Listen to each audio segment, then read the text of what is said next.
Namaste, saathiharu. Hello, and welcome to this week's episode of The Crossroads of Culture. Today, I have a few new things for you guys. So, first, let me just reintroduce myself. If you don't know me, I'm Janessa Elise. I am, of course, a podcast host, as well as a culture coach, a native English speaker, and certified English teacher.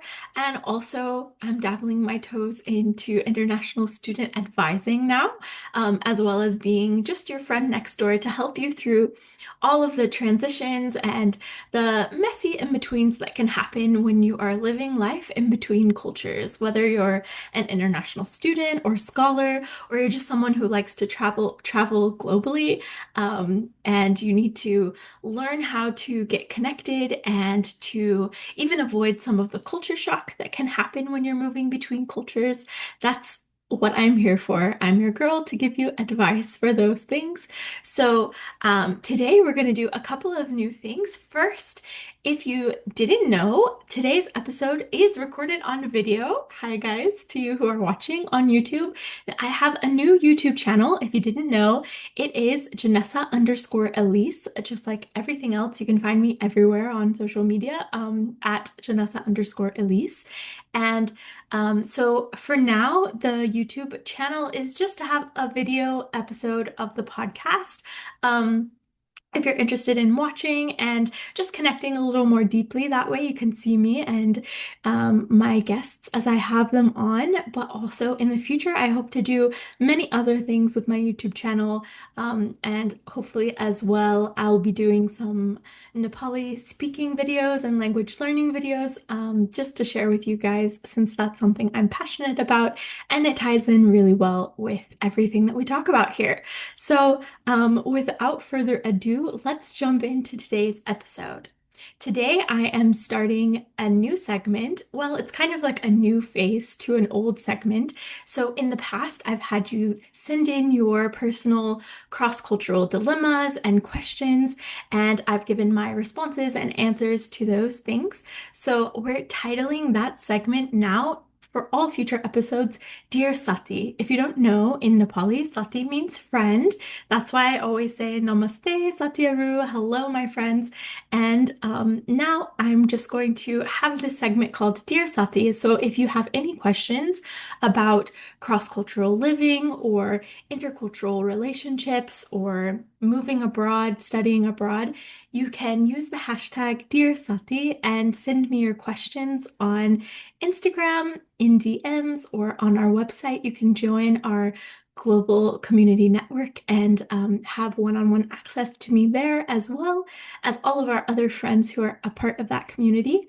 Um, so today I'm just going to run through about 5 different dilemmas and give you some of my thoughts about these common dilemmas that people may be experiencing. So let's jump in, guys. And don't mind me, I'm just going to be looking at my notes here.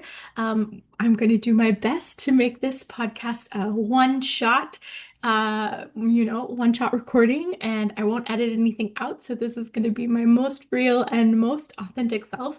I hope that you appreciate that. And yeah, so let's jump in. So the first dilemma I have here says, why do I feel so guilty when I'm struggling abroad? Everyone keeps saying how lucky I am to be here. I know it's a privilege to be studying in another country, but honestly, I feel overwhelmed, homesick, and sometimes resentful. Then I feel guilty for feeling that way. Is it normal to be struggling this much when I should just be grateful? So, first, I just want to speak to anyone who is feeling this way. You're feeling a little bit guilty and you're struggling to not be feeling as excited and grateful as you could be or should be, according to maybe some friends back home. And those people who are saying, wow, what an opportunity you have to be studying in the United States or somewhere else. And why aren't you happy? Why are you feeling this way? Why are you struggling? So, that's a very real feeling and experience. It's very common, especially within your first few months in the new country when you're really experiencing culture shock. I have an episode on that I have done previously if you want to dig a little deeper into this. But I would just say that you shouldn't listen to what other people have to say. I know that that's maybe kind of common cliche advice, but it's normal to be feeling this way. And I think it's much better that you normalize that emotion to yourself first, and don't beat yourself up for feeling that way. Yes, it is a great opportunity, and probably in the first few weeks you were excited, and maybe in that honeymoon phase of moving and living to in a new country, but it's completely normal to be feeling overwhelmed and homesick and missing friends and family and food and all of these things. We've talked about how making these micro decisions in your new country can be really overwhelming and exhausting, and they're things that you don't even normally think about that often. Just like, what does it look like to go out and buy food in a grocery store, or get gas, or drive, or whatever these things might be, these normal parts of your routine. If you've been born and raised in a country, then it's just second nature to you, and you're on autopilot when you're making those decisions. You're able to just go through life and it doesn't cause any extra stress. But when you move to a completely new culture with a new language and new surroundings and new traditions, then that becomes much more difficult. So just take a step back, realize that it's normal that you're feeling this way, and to help with dealing with the homesickness, of course, connecting with people from your own home culture in your new country is really helpful. Making friends and just cooking that same food together, speaking in your language together, and of course, connecting with people back home and talking to them, visiting when you can. You should never actually stay in your new country longer than 2 years, I would suggest, because you need to go back to your home culture to let your body's nervous system regulate, if at all possible. I know sometimes it's not possible depending on your financial situation or your visa status or different things that might come up, different complications. Of course, political situations can feed into that, even from back home and all of those things. But if you can, going back home at least once every 2 years is best, just to help you with being able to navigate and regulate through your new culture, and also to not lose that part of yourself from back home. Of course, you will grow and you will change. You'll take on new parts of yourself that you didn't know were there from your new culture and your new country that you're in. Um, but yeah, just give yourself permission to be who you are and to feel those feelings, and don't try to just shove them away, and don't guilt yourself into feeling like, your experience isn't valid, because it is, and it's really normal. So that's some of my suggestions and advice for this dilemma. So let's just jump into number two. Listener dilemma number two, we have, how do I make friends when everyone already has their own group? I've been trying to meet new people, but everyone already seems settled with their own friends. I go to events, I smile, but I still feel like an outsider. What if I'm too late to make meaningful friendships? It's starting to affect my confidence. So, I do also have an episode already done previously on building friendships in a new culture. So again, you can dig in a little bit more deeply to that topic in that episode. But I would just say that's great. You've been doing all of the right things. If you're going to events and you are being warm, you're smiling, you're doing your best to connect with people, you're practicing your language learning. If English isn't your first language and you're getting used to learning and communicating in a new language, it's never too late to make meaningful friendships. It is more difficult in reality for anyone, anywhere. It's more difficult to make friends as adults, unfortunately. But I guarantee you, as you continue initiating and you continue putting yourself out there, you will find like-minded people that you can be friends with. And sometimes it takes meeting that one right person who does already have a group of friends that's willing to kind of connect you and bring you into their circle.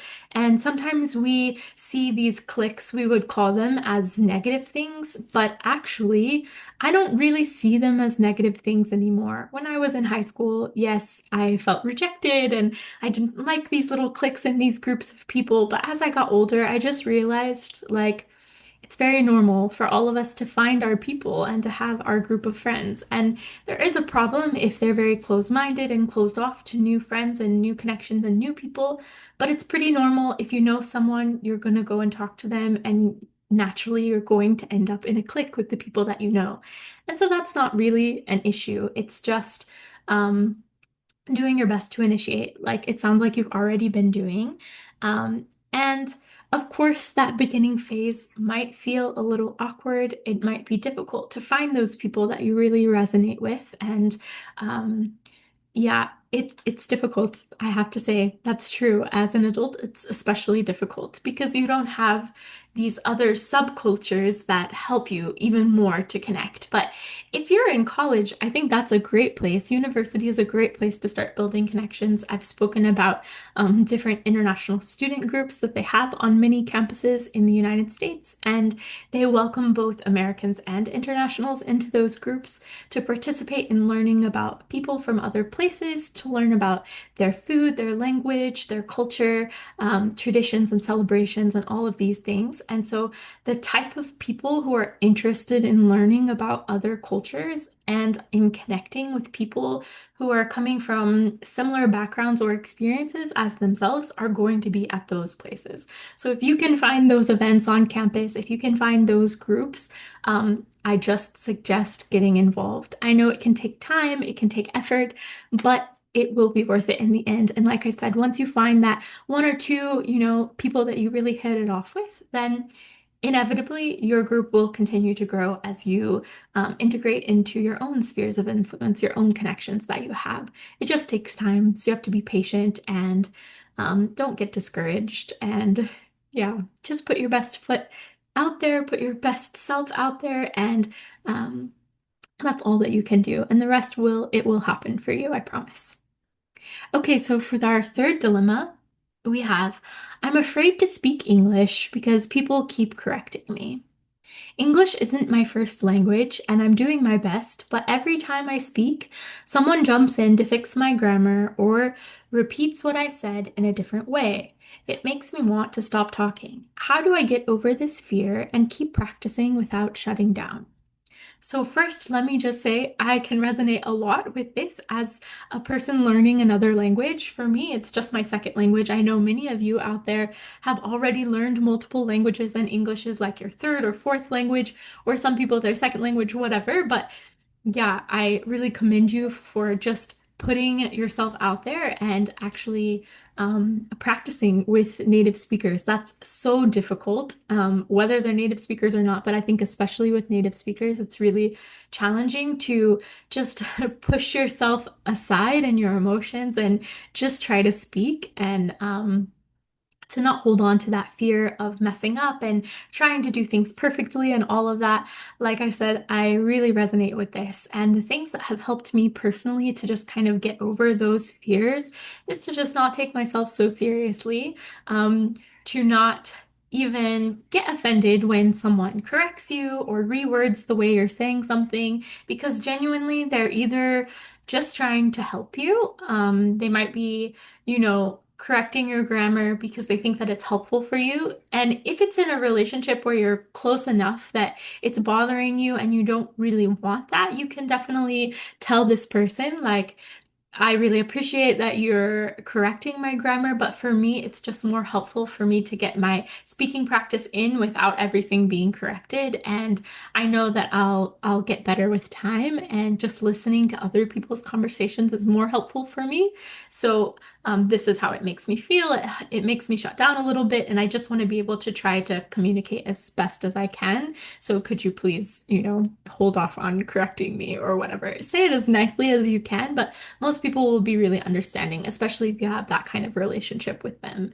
And then next, I would say for the ones who are just repeating what you're saying in a different way, first, that's just kind of a common communication technique that we have when speaking English. If we're listening to someone and we're being an active listener, then we often kind of repeat what we've heard in a different way to make sure that we've understood what's being said to us. So I wouldn't take that offensively either. I would just listen to the way that they're repeating it because you might learn some new vocabulary that way. You'll learn some new synonyms for the words that you're speaking, and you'll be able to tell if they actually understood what you're saying because sometimes they might repeat it back to you and you realize, no, that's not what I was trying to communicate at all. So that's actually really helpful, and it's good for showing that the person is an active listener and they're participating in the conversation with you. So I think that's great. Um, just yeah, don't hold on to that fear of not being good enough or not, doing things perfectly. You just have to be willing to make mistakes, and be willing to have people correct you and to be teachable and to ask for help. And also, as best you can, communicate when you need to put up some kind of boundaries with people. If it's getting too much or it's too stressful for you and it's someone that you're close to, then they'll understand. Um, I, as an English teacher, very rarely actually correct people's English mistakes when I'm just in conversation with them. That's not something that I do. I try really hard not to do that. If they're in class with me and we've talked about it and it's something that I think is needs to be corrected, of course I'm going to correct my student. But as a friend, it's not very nice or respectful, I think, to be correcting someone all the time. And my hope is that most people would know that. And so I'm sorry that these people didn't know that. But yeah, so I would just say definitely keep going, keep trying. And you can always take one-on-one English classes with me or another English tutor that will help you to correct those mistakes in a safe environment, where you know that you're not going to be judged at all. No one's going to be thinking anything of you any differently because that's what we're there for, is to help you, to guide you, to teach you,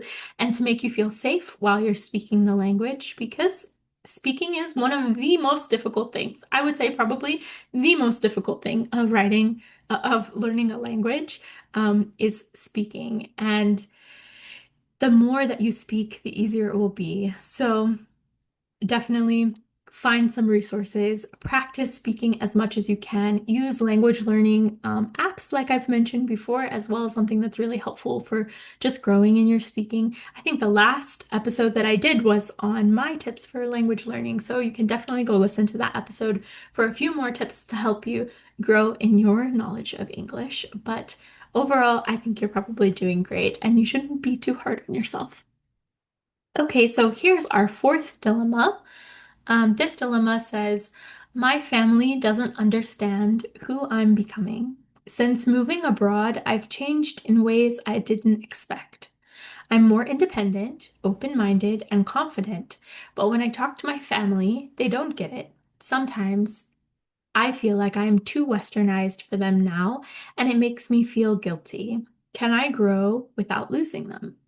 So here's another topic where someone is feeling guilty for the changes that are happening in their life. And I again would just say to let go of that fear, that guilt, and that shame that's holding you back, from really, you know, just really delving into the person that you're becoming and really exploring and embracing that person, because the reality is you will never be the same as you were when you left home and you came to a new country. Now you have so many new experiences, so many new perspectives, groups of friends, and it's common knowledge, I think, that we become like the people that we spend the most time with. And so, if you were spending the most time with your friends and family back home, you would be like them. But when you go to a new place, you are going to start picking up some of those habits, from your new country that you're living in. And so, I don't think that's a bad thing. I've mentioned this in previous episodes that everyone has something important to share. Um, it's a beautiful thing to move to a new country and to hear other people's perspectives. And the United States is a great place to meet so many diverse, different peoples, from different places around the world with so many different perspectives on things and backgrounds and experiences. And also the likelihood of you meeting someone with a similar background and experience is also very high, just because we're a very diverse country as it is. And so, yeah, you have to let go of of expecting things to look like they always did. Let go of the past version of yourself and really embrace the new person that you're becoming. And realize that your identity is shifting now and you're becoming someone new. And your family's expectations of you being like you used to be is probably going to cause some tension when you go back home, and to just be expecting that. Even not going back home, just talking to them on the phone, some of your ideas or experiences or changes that are happening in your life, they might acknowledge and recognize right away. And so just keep that in mind and don't take it to heart what they're saying, but don't take it so heavily that it really gets to you and weighs you down. There's definitely this tension of honoring the culture that you come from and the family that you come from and that background, and also the person that you're becoming and the new experiences that you're having. And your parents probably have not experienced something similar to you. Most, I would say, of our parents' generation, especially if you're coming from another cultural context into a Western culture, they've probably not traveled the world and experienced this new Western culture in the same way that you have, or maybe your grandparents, they definitely haven't. And so just having grace for them and doing as much as you can to hold on to that culture and that tradition that you've been raised in is really important. You shouldn't lose your roots at all. That's something that makes you the person that you are, the beautiful person that you are. And the world needs more diversity no matter where we are. We need new perspectives, and it's just something that makes the world beautiful when it's a place made of so many different unique individuals. So don't let go of that part of yourself, but also don't hold so tightly onto it that you can't expand and grow into the new person that you're becoming, because you can't fight that. It's going to happen whether you like it or not. And this is something my husband has mentioned before in the podcast episode that we did together, and just in life in general. He's someone who feels like he never really knew where he fit or where he belonged because he was born in Nepal ethnically. He's also Indian, and then he moved to the United States, and now he's married to me. And so there's so many different varieties of things going on in his life and his identity that, yeah, it's really hard for him to kind of fit into the stereotypical mold of any place. And he's had to learn to live with that. And I'm sure I'll have him on again for another episode soon to kind of maybe talk a little bit more practically about how he was able to come to terms with that, and what that looks like in his life. And I have other friends in mind that will be coming on the podcast as well. So just keep a lookout for that. Hearing other people's stories of how they've learned to be resilient, I think is really helpful. And hearing how other people navigated their own personal family dynamics and experiences, we can learn from all of those things. So definitely check out some of those things and stay tuned for some of those stories that I'll be sharing with you as well. Okay, here's our last dilemma. This is from listener number 5, our fifth dilemma. And it says, is it normal to feel this burnt out just from daily life? I'm exhausted all the time, even when I haven't done much. Just grocery shopping, talking to people, or figuring out transportation drains me. It's like my brain never gets a break. I thought I'd feel excited abroad, not constantly overwhelmed. What's happening to me? So, I do have an episode on this as well. I'm getting a little repetitive saying these things, but I have covered a lot of these topics in the episode called Why Am I So Tired? We talk about all of the different reasons why your body is under physical, mental, and emotional stress when you move to another country. But just briefly, I would say that that's a very normal experience. Again, it's something I talked about at the beginning of this episode a little bit. I just touched on it's normal because you're not on autopilot anymore. You're having to actively make all of these decisions that you didn't have to do before, besides the fact that you're surrounded by probably a new language, potentially a completely new language or something that you're not familiar with. And hearing that language all of the time and then having to translate or process in that language and then try to communicate in that language is exhausting. I've done that myself. I've tried to do that myself, and it is exhausting. And learning how to know how much you can handle, to take breaks and step away from situations when you need to, and then also just really learn how to take care of yourself when you are alone or you're at home with your roommates or whatever your situation might be. Those are things that are super helpful in recovering from this exhaustion, but it takes quite a bit of time going through the different stages of culture shock before you don't feel this way anymore. And I would say at some point you're going to feel this way. Some days it's just harder than others. And for girls, of course, like with your hormone cycles and everything, some weeks are just going to be more difficult than others. And that's the hard part about life and about living abroad. But um, just think of it in a the most positive way that you can, that okay, if I'm feeling exhausted, then that just means I get more time for myself.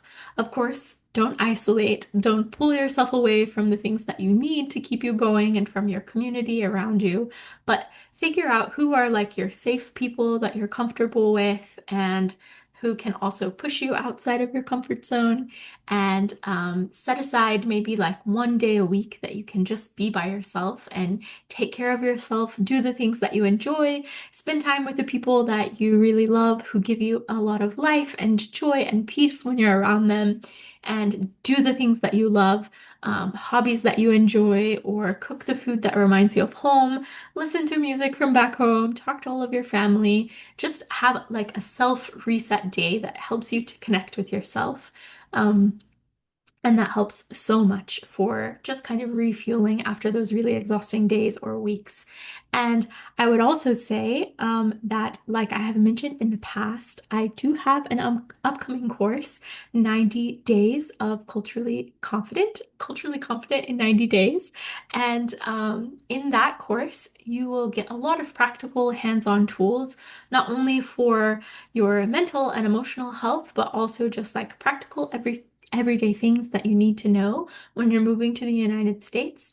Um, I decided to create this course just because I've not seen anything out there like this. When you get placed in a university, when you get accepted into a university in the United States, you do have an international student advisor, you do have people that you can talk to when you get here, and all of those things. But on the back end, there's not a lot of support or help, and sometimes you'll have workshops at your university you can go through that help you with learning how to adjust to the new culture, learning how to do this or that. But nothing is very thorough. And the whole point of like really navigating a new culture well and not going so deeply through all of the stages of culture shock, but being able to kind of bypass some of those things and transition really well, the key to that is to learn about it and prepare for it on the back end. So while you're still at home is the most important time to learn about and prepare, learn about things and prepare for things beforehand. And so that's why I created this course. In 90 days, you'll be able to really know just the ins and outs of what you need to know about living in the US. That's 3 months, so it's a good amount of time to thoroughly, yeah, thoroughly learn all that you need to learn about these things. So just stay tuned for that. If you're interested in joining the waitlist for that, you can put your email in. Right now, the website is Janessa Elise at substack.com. So I have a link for that in the show notes below, in the description, and in this video. And if you want to feel supported on the back end as well with friends who are in the same place as you, that are either moving from their culture and they're moving into a new culture, or there's someone who's already moved away from home, they're living in their new country, they're studying, they're working, or they're married to someone there, and figuring out the ins and outs of intercultural relationships, then feel free to join the Global Community Network. This is a place where you can ask your questions. We will have Q&As going on there as well. Group coaching, which is a little bit different than the one-on-one coaching that I provide for cultural coaching. That's also there. There's just so many great resources and things that will be coming in that community. So feel free to do that. Sign up with your email. You'll get added to the wait list for the Culturally Confident in 90 Days course. And also you can join the community from there. So I think that's all I have for us today. If you have any other questions or dilemmas or thoughts that came up in your mind after hearing these things, I would love to hear from you. I always love connecting with you, and it encourages me so much to hear your stories and um, to just hear from you. So I would love if you could leave a comment below, or you can send me a DM on Instagram. Like I mentioned, it's Janessa underscore Elise at Instagram. And yeah, that's all I have for you. So until then, until next time, I just hope that your transitions and your preparations for transitions are going well. I hope to join you on that journey as best as I can. And I hope to see you in our global community network and in our course and in our one-on-one coaching, all of the things. So until next time, guys, I just hope you have a great day. Okay,